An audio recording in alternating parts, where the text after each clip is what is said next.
General Usmani কেন অনুপস্থিত ছিল? সেখানে জগজিৎ সিং অরোরার কাছে নিয়াজিকে আত্মসমর্পণ করতে হয়েছিল। তার অর্থ পাকিস্তানি সৈন্যরা ভারতের কাছে আত্মসমর্পণ করেছে, মুক্তিযোদ্ধাদের কাছে নয়।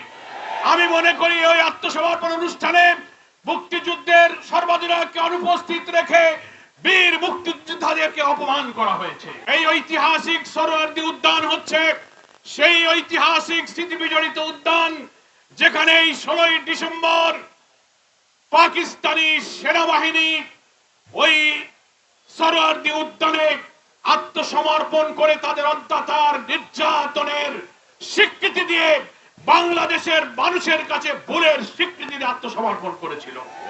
কিন্তু দুঃখজনক হলো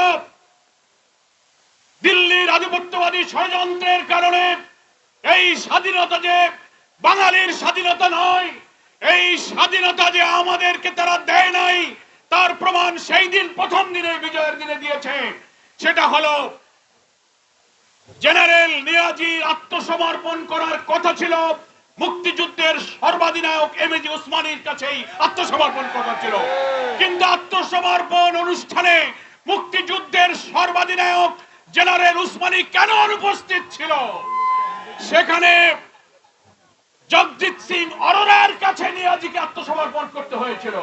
তার অর্থ পাকিস্তানি সৈন্যরা ভারতের কাছে আত্মসমর্পণ করেছে, মুক্তিযোদ্ধাদের কাছে নয়।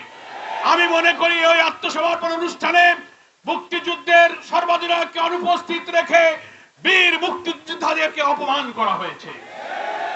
প্রকৃতপক্ষে ভারত 1965 সালে পাকিস্তানের কাছে পরাজয়ের প্রতিশোধ নেওয়ার জন্য স্বাধীনতা যুদ্ধে তারা আমাদের পেছনে এসে দাঁড়িয়েছিল। সেটা বিজয়ের এই দিনে তারা বাংলাদেশের মানুষের কাছে, মুক্তিযোদ্ধাদের কাছে পাকিস্তানকে আত্মসমর্পণ করতে দেয়নি।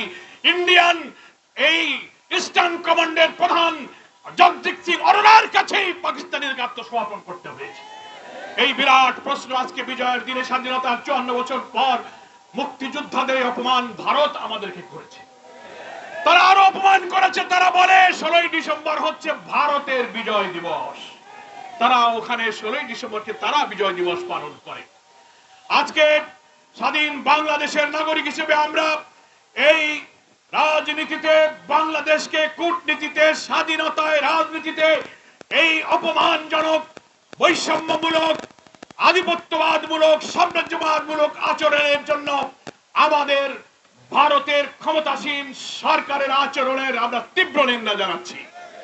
বাংলাদেশের বীর মুক্তিযোদ্ধা যারা 71-এ 9 মাস বাংলাদেশের রণাঙ্গনে মুক্তির লড়াইয়ে যারা জীবন দিয়েছিলেন, সংগ্রাম করেছিলেন, আহত হয়েছিলেন, আজও যারা বেঁচে থেকে স্বাধীনতার এই গর্বিত অঙ্গীকার এবং সুফল নিয়ে বেঁচে আছেন, বাংলাদেশ জামাত ইসলামীর পক্ষ থেকে আমি তাদেরকে আন্তরিক অভিনন্দন, শুভেচ্ছা জানাই। যারা বিদায় নিয়েছেন, আল্লাহ তাআলা তাদেরকে শাহাদাতের মর্যাদা দান করুন।